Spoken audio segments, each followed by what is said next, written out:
Welcome back to the YouTube channel. Today we're going to be going through some of our current clients and gym members here at Melbourne Strength Culture and going through their form. We're going to do some form check. We're going to tell you some of the things that we are focusing on as coaches and trying to implement with them, things that could potentially help you as a lifter if you are watching this. So first up, we've got Anthea here doing some front foot elevated split squats.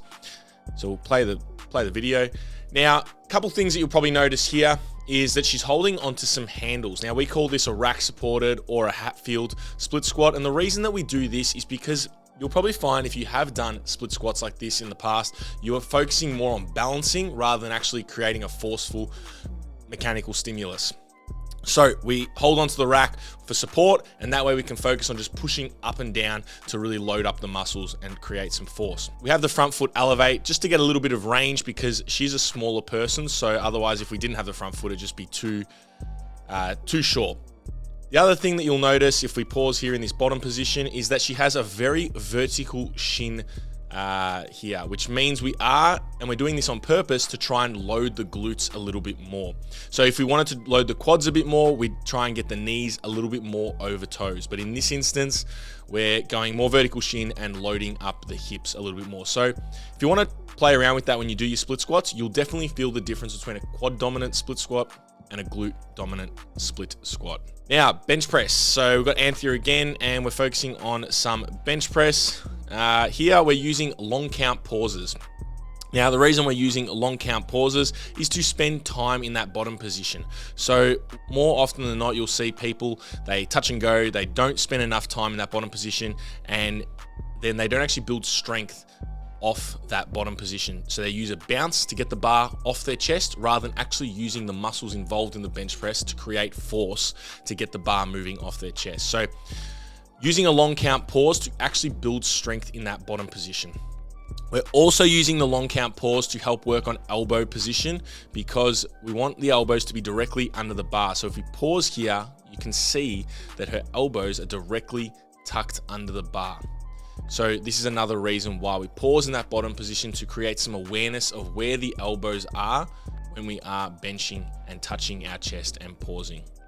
Now, if you are powerlifting, also using long count pauses is good because you have to pause in competition. So it builds that little bit of specificity and you become a little bit more comfortable with holding the bar and holding heavy weight on your chest. Perfect. And now we've got Anthea doing some deadlifts. And one of the things that we've been working on with Anthea is building tension off the floor, which she's doing really well here. But basically what we want to do is, and what people sometimes get confused with the deadlift is that they think it's a pull, and people do call it a pull. It's a pull with the arms, but in the way it should be executed is a push with the legs. So we can see Anthea is locking in her arms, nice long arms. We're getting lots of lat tension off the floor, and then she starts to push with the legs to lift the bar. So you want to think about when you're deadlifting like you are on a leg press, you're pushing the weight up. You're not pulling on the bar with your hands to pull the bar up. You're pushing the bar up with your legs. So there's some cues that we've been focusing on with Anthea, and she's doing that really well in this video.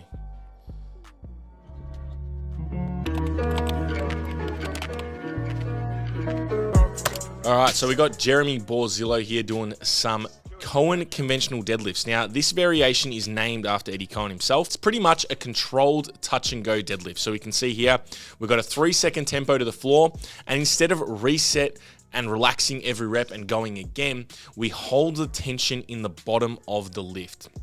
Now, the reason we would use this variation is because we want to teach individuals how to feel tension in the bottom of the deadlift. It can be quite a tricky concept to explain to someone, and it is something that needs to be felt. So we just get them in that bottom position, make them hold their tension. So he's got 200 kilos on the bar here. We get him to deload 20% of the weight, but hold 80% still in his body. So at the bottom of the lift, he's feeling nice and tense, nice and strong, and nice and stiff. So a couple things that we've also want to work on here with Jeremy is just his lockout. His knees are looking a little bit soft, and as a competitive powerlifter, we do want to make sure that if you are powerlifting, you want to train to those comp standards where you are actually at the top of each rep, locking out to competition standards. So Jeremy's case here, we just need to lock those knees a little bit harder. But all in all, looking very good and building and holding nice tension off the floor. So next we have Nick here doing a single on the deadlift. Nick did complete my 3-1X program, which you can buy online. And here we'll have a look at his deadlift. Perfect. So a couple things straight away that I see is that Nick is very much pulling on the bar with his arm. So one thing that Nick needs to work on when he goes back and does his training volume is he needs to start thinking about pushing the bar off the ground with his legs. The cue that I like to give lifters is think about you're on a leg press, you push with your legs to get the weight plate up. You're not pulling on the bar here with your arms, you want to push with your legs. So really want Nick to focus on that. The next thing that we'd want Nick to work on is just his starting position. As we can see, his shoulders are quite forward of the bar and his hips are a little bit too high. So we'd want to get his knees a little bit more forward, his shoulder or his armpit about an inch behind, an inch backwards, so it sits directly over the bar, and his hips a little bit lower. If we can get him in that starting position and then get him to push with the legs, he'll have a much better deadlift. And then at the same time here, lock out just a little bit soft. Knees just a little bit too soft at the top, so I want him to get to lock the knees a little bit more, and we also want him to control the bar down to the floor.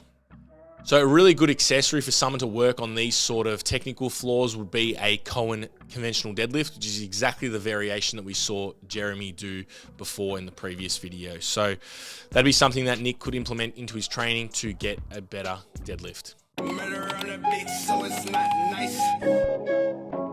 So next up we have the Deuce, who's actually my partner. Obviously trains here, but is coached by Alex Hayes up in Sydney. Has been coached by Alex for a few years now, works at City Strength. So obviously some of the cues and stuff that we help her out is because we're here in the gym with her. But obviously Alex is her coach. So big shout out to him. With athletes that have been squatting and lifting for quite some time, some of the things that we'll tend to work on are very subtle cues. So one of the cues that we were focusing on with the Deuce is trying to pull the bar down into her back a little bit more. So you can't really see it in the video because it's a very subtle minor tweak, but we are focusing on trying to get her to touch her elbows together and pull the barbell into her rear delts and her mid and upper back to keep the bar as stiff and as tight as possible and as connected to her upper back as possible. So when you start to see lifters like this that are quite experienced, Deuce has done about 10 powerlifting comps. She's very strong, been lifting for many years, so her movements look very proficient. It's working on very subtle cues that you might not be able to see to the naked eye. So that was one of the cues we were focusing on here, is trying to pull the bar down into upper back and keep her upper back as stiff and tight as possible. As we can see, very nice 150 kilo deadlift. And then we've got the GHD back extension or hip extension here. So this has become a staple movement at strength culture. People also use the 45-degree back extension, which we can see in the back. Now, a couple of things we're focusing on here is we use the preacher bar or an anterior load to drive a little bit more protraction of the scaps, which draws the rib cage back and down. This is going to help get a better ab and glute contraction by shifting the rib cage back.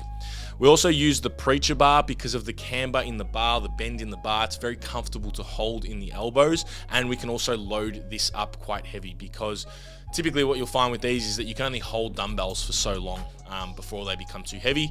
And with lifters like Deuce, who just squatted 150 kilos, she is very strong, so we need to figure out ways to load this up. Some people will use knee sleeves or elbow sleeves in their elbows to make it a little bit more comfortable when you hold, so you can use some form of padding in your elbows. Now, we also notice that she's keeping her chin tucked right in. This is also to drive a little bit more global spinal flexion to help get a little bit more of a better glute contraction at the top. So again, you can do this variation. This is a more progressed variation. You can do this variation on the 45-degree back extension, which would be a little bit easier and a better place to start for most lifters. So next up, we've got Molly here, squatting 62.5 kilos. This is one of my clients. And a couple things that we've noticed straight away with Molly is that we're losing a little bit of our midfoot pressure. So we can see that she actually rocks forward onto her toes. So we want to think about our foot as a tripod foot. We have the 3 points of reference, the point at the back, the heel, and the 2 points at the front, the forefoot. We want to keep pressure evenly through all 3 points. At the moment, Molly is holding it on the way down, but then as she goes to push out of the hole, she's just rocking a little bit forward onto her toes. So again, this is something that we'll just keep cueing with her, and it will clean up over time as she gets more practice with the squat. The next thing is just a little bit, she needs to work on controlling down into the hole a little bit more. So in this case, we're doing a nice tempo and a pause in the bottom, a 3-second down and a 1-second pause, just to help gather and gain some more control in the squat, because she does typically like to dump and go a little bit too fast on the way down. So with newer lifters, one of the easiest ways to improve on skill and motor patterning is by slowing them down and giving them pauses and tempos to help them become a little bit more aware of what they're doing. Next, we've got her bench press, which is actually pretty damn solid. Couple cues that we're working on and some technical things that we're focused on that you probably, again, can't see too much in the video is her leg drive. We're trying to get her to drive her legs as hard into the ground as possible to pin her upper back into the bench. One thing though that Molly does do is that on the way down, when the bar is being lowered to her chest, she doesn't hold her leg drive the whole time. And we want her to hold constant tension through her legs on the down phase of the bar and the up phase. So just something that she does need to work on, that we will keep continuing to implement into her bench press and training program. And then finally, deadlifts. So we have here Molly, who's hitting some pretty solid deadlifts, but one thing, again, she does need to work on is just her lockout. We can see her shoulders at the top, a little bit forward of the bar. So really important if you do want to be a competitive powerlifter, or you are competitively powerlifting, you need to train to competition standards. So this means when you're deadlifting, locking out the bar, controlling the bar to the floor. If you're bench pressing, pausing on your chest, getting used to those things that you're going to have to do in a competition, because you want to control the variables that you can control. So standing tall at a lockout is one of those variables. One thing that Molly has improved on that we have implemented is not knocking the bar forward. When we first started working together, she was knocking the bar forward with her knees. And as we can see now, she's not knocking the bar forward, and we want the bar to go straight up and down from point A off the floor to point B in a straight fashion, whereas before she was knocking it forward and we're getting a bit of zigzag and wobbling of the bar. So really, really good there, Molly. Improved heaps. And finally, we got the big man, Alex Sandalis. Great man to have around at the gym. Brings a good vibe, good attitude. But here we're going to be looking at his deadlift. So a couple things that I'm noticing already is just a very, very long setup. So this is something that we like to get a little bit more out of our lifters, is don't take 30 seconds to a minute to set up. Get straight into it. We like to think you are sort of wasting time by taking too long when you should just get straight into the lift. So we'd like to speed his setup a little bit more.